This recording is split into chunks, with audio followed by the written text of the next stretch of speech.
پر ټي ټي پی او ټي جي پی زور نه رسیږي ملامتوي افغانستان. پاکستان بیا له طالبانو غوښتي چې د یادې ډلې پر ضد ګامونه واخلي. جزئیات هم دلته وګورئ او چینل سبسکرایب کړئ.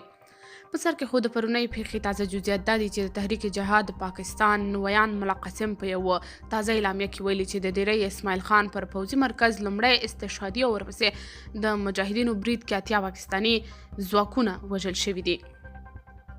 هغه وایي کله چې موټر بم برید وشو نو دریو مجاهدینو د پوځیانو مرکز ته دننه شول. همداراز هغه 15 پوځیان چې د تښتېدو هڅه یې کوله د دوی د نښان ویشتونکو لخوا په نښه شول. ملا قاسم زیاته کړې چې د پاکستان غلام او ډالري پوځ پر ضد به د دوی جهاد دوام ولري.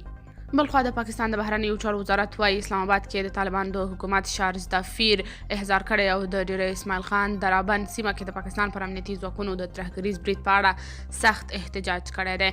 په خبرپاڼه کې ویل شوي د یاد خونړي برید پړه تحریک جهاد پاکستان په نامه یوې ترهګرې ډلې منلې ده چې له تحریک طالبان پاکستان ډلې سره تړاو لري.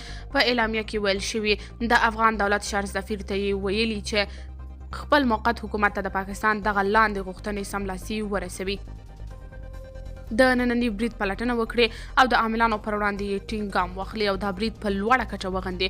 د ټولو ترهګرو ډلو او د هغو د مشرانو پر ضد تایید شوي ګامونه واخلي. د برید عاملان افغانستان کې د ټي ټي پی موجود مشران د پاکستان ته وسپاري او د پاکستان خلاف له افغان خاورې د ترهګرۍ لپاره د ګټې اخیستنې مخه ونیسي. طالبانو تر اوسه رسما د پاکستان د دې غوښتنو په اړه څه نه دي ویلي، خو تر دې وړاندې ویلي وو چې افغانستان کې ترهګرۍ ډلې نشته او د دوی د پاکستان د امنیت مسؤل هم نه دی. ټولنیزو رسنیو کې بیا ډیر شمیر طالب فعالانو د یاد برید ستاینه کړې او د پاکستان پر ضد د ټي ټي پی او ټي جي پی د بریدونو ملاتړ یې کړی.